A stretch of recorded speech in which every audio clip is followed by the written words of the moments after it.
4th ride practicing horsemanship on my ex-Western Pleasure show horse / broodmare Kennedy. She has quite the extensive show career in the Western Pleasure, but past the Western Pleasure, the horsemanship calls for a different body position, a lot of up and downward transitions, spins, lead changes, and a lot more contact with your hand. And so it's very different for the horse. Now, I know that she's been trained for the trail and the Western riding, so this isn't necessarily new to her, but she hasn't been ridden consistently in 2 to 3 years. And so I'm bringing her back into work, and I really enjoy the horsemanship. So I posted my first time practicing horsemanship, and now let's see if there's any improvements 4 rides later. Horsemanship is a class that is based 80% on the rider, 20% on the horse. It is based on the rider's position. You will have a pattern that you do that has a sequence of maneuvers. So there's going to be tight turns, there's going to be big circles, there's going to be transitions from,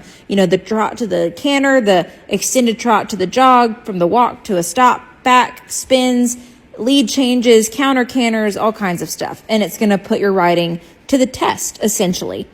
So, as I was saying earlier, a Western Pleasure horse, they go straight. They are on the rail. They might have to pass somebody, but they're meant to go around on a draped rein with no contact, and they're meant to hold their frame.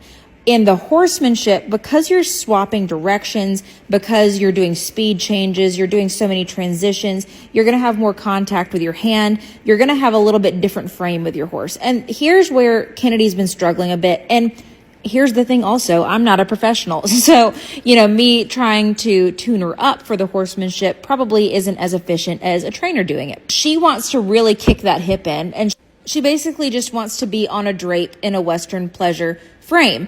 And she's also not been in work lately, and so she's not as collected as she probably should be. So her belly probably needs to come up a bit, and she needs to round a bit more. So there's a lot of strength to work on there, and then as well as, flexing her and getting her used to not just being in such a stiff body position. Lots of improvement still to go, but very proud. And then with the spins, I understand that her shoulder, it's still poking to the outside. She's not in the most perfect position for the spin, but compared to the first night when her butt refused to sit in the ground and she was kind of everywhere, it's an improvement. The lope, I still think, we need to work on her being not so over canted and just sinking into that rhythm. But overall, I feel like we've come leaps and bounds, maybe not even looks wise, but feel wise over the last few rides. So hope you enjoyed, and let me know if you want more.